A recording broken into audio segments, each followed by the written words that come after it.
Kesalahan fatal apa yang paling sering terjadi sama pengusaha yang omsetnya 1 miliar per tahun? Saya Oke. mau pinjam hutang, bisa nggak pinjam hutang? Gimana caranya untuk bisa pinjam hutang?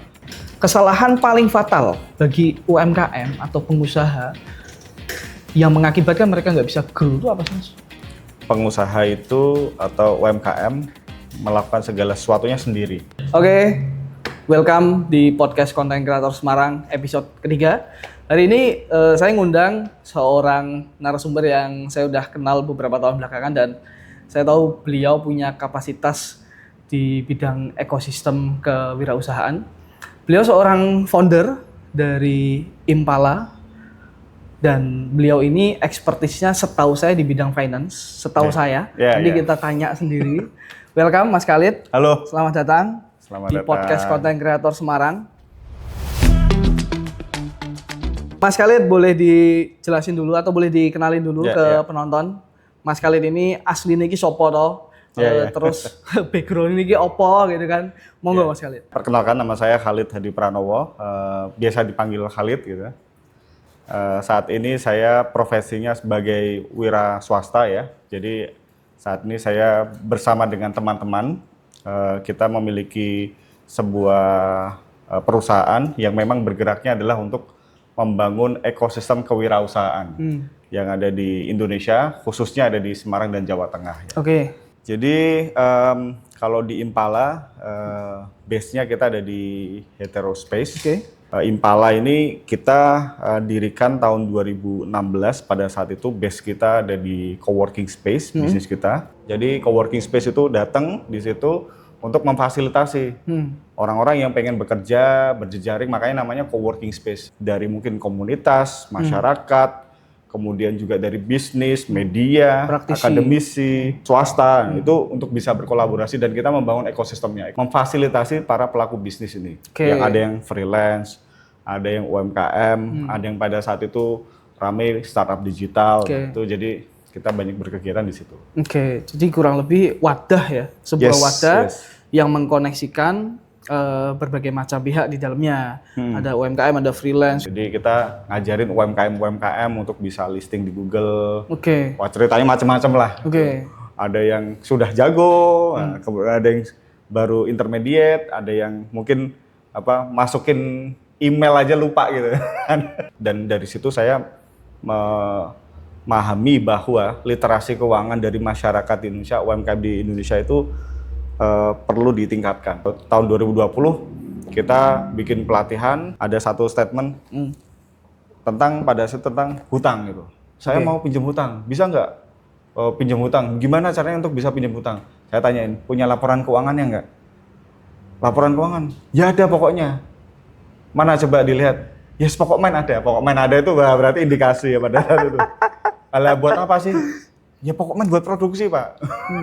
Itu pada saat pelatihan ngomong gitu maksudnya? Iya, dan itu ada peserta yang lain juga tanya Tatap muka gitu? Gimana caranya? Tatap muka gitu, jadi langsung nembak, saya mau pinjam utang gitu. Gimana caranya? Tapi untuk bisnis, keperluan bisnis? Ya, bisnis. Memang bisnisnya bagus. Oh memang bisnisnya bagus? Gitu, penyedia atau produksi knalpot ya pada saat itu. Oh oke. Salah satu tujuan bisnisnya mereka untuk UMKM itu membangun sebuah bisnis adalah untuk financial freedom gitu.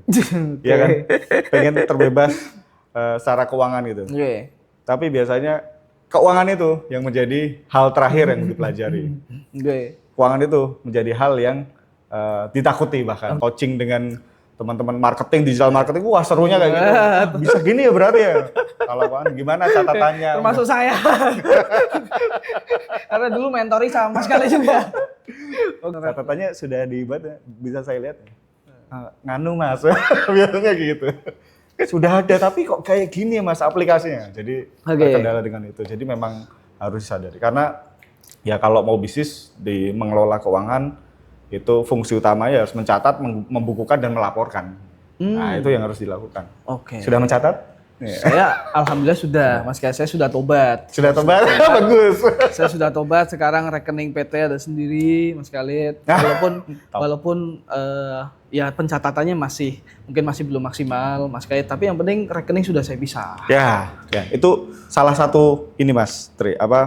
Kalau teman-teman punya kendala untuk mencatat, sebenarnya rekening itu salah satu alat yang paling jitu untuk kita mencatat.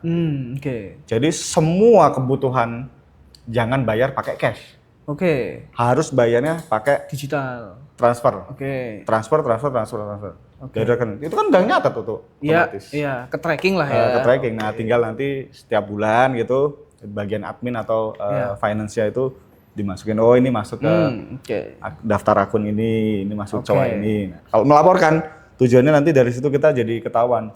Oh, ternyata ada bulan yang bagus, ada yang bulan jelek. Nah, kita bisa analisis atau mungkin pada saat ganti tahun ini kenapa kok kayak gini ya. Oh, rasionya harta kita kayak gini, berarti asetnya harus lebih ditingkatkan. Oh, ini saatnya kita. Oke. Nah, ini saya punya perdebatan menarik ini sama Mas Khalid. Menurut Mas Khalid, apakah terlambat ketika seorang pengusaha ini misalkan dia sudah punya omset miliaran per tahun gitu. Tapi pembukuannya masih belum benar.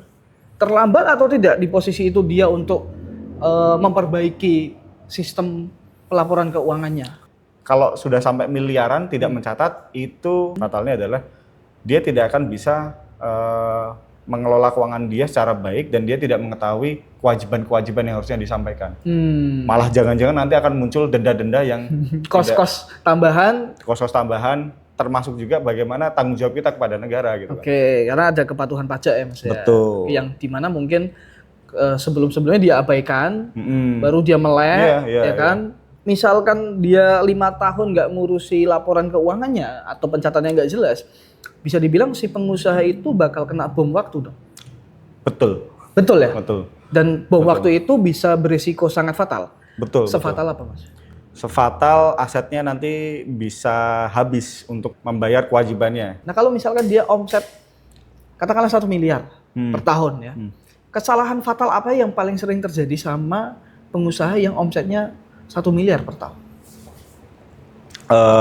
Dia tidak bisa mengidentifikasi seberapa banyak harta dia yang sesungguhnya. Oke. Harta dia yang sesungguhnya. Karena mungkin awalnya adalah dari sisi mencatatnya itu. Oke.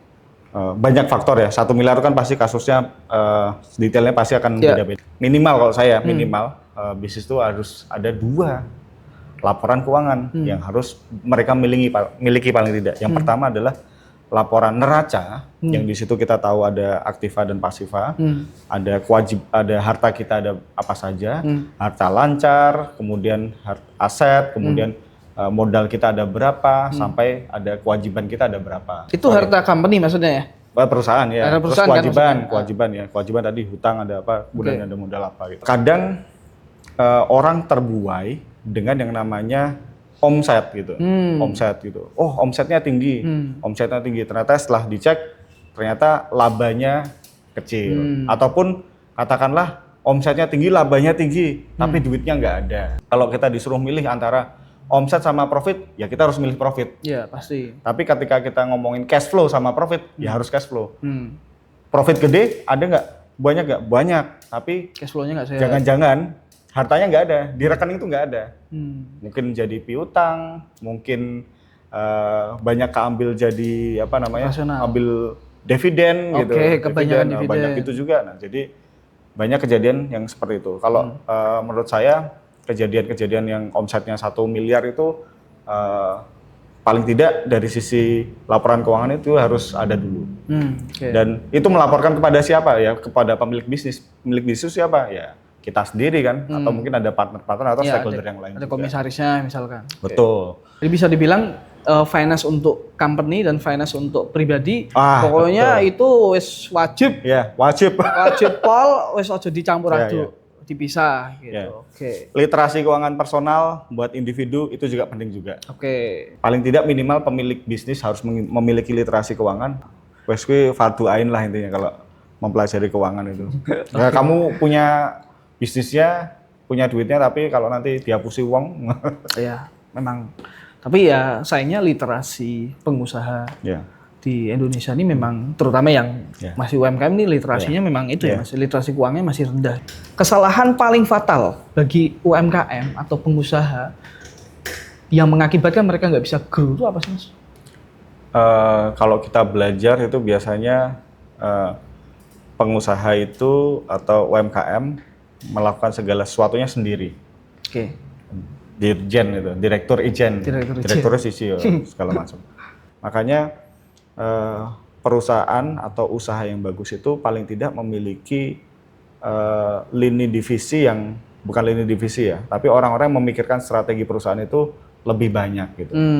Jadi ketika lebih banyak artinya apa? Kita membagi beban pikiran dan kita bisa mendapatkan apa namanya sumber-sumber inspirasi untuk mengembangkan bisnis. Ada istilahnya itu belanja ide.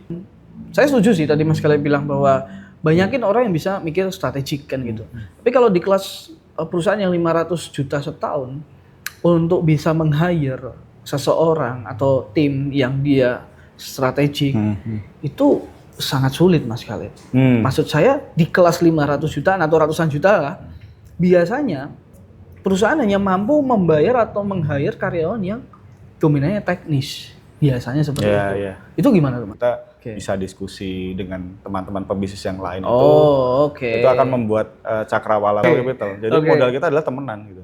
Jadi makanya perbanyak silaturahmi, perbanyak diskusi dengan orang-orang, kemudian dari situ orang pasti akan paham bahwa oh ternyata kamu jago ini ya gitu.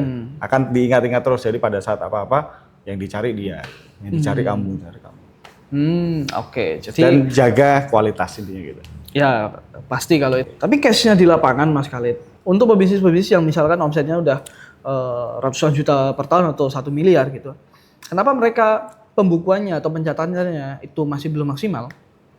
Karena kebanyakan alasannya adalah oh saya fokus di pemasaran, saya fokus di produksi, saya nggak sempet mikirin itu, jadinya jadi nggak maksimal. Itu gimana tuh Mas? Cari orang finance. Cari orang finance. Mau konsultan di luar, mau hire full time, harus cari orang finance. Lebih bagus lagi kalau orang finance itu partnernya sendiri ataupun internal. Berarti Mas Khalid mau bilang networking itu dapat sumber rezeki datang dari mana-mana. Oke. Mas Khalid, terima kasih banyak kesempatannya podcast kali ini. Di podcast Content Creator Semarang. Mudah-mudahan bermanfaat ya. Oke. Buat teman-teman mungkin yang mau tahu backgroundnya Mas Khalid, aktivitasnya Mas Khalid lebih jauh, lebih dalam, mungkin bisa cek Instagramnya Mas Khalid di bawah ini. Apa namanya Mas Khalid? Khalid.hp. Khalid.hp. Nah, siap-siap aja. Otaknya akan semakin semakin tercerahkan atau semakin mumet ya. Oh gitu ya. Mikir Terima kasih teman-teman. Kalau teman-teman ada narasumber yang pengen diundang di podcast ini, mention aja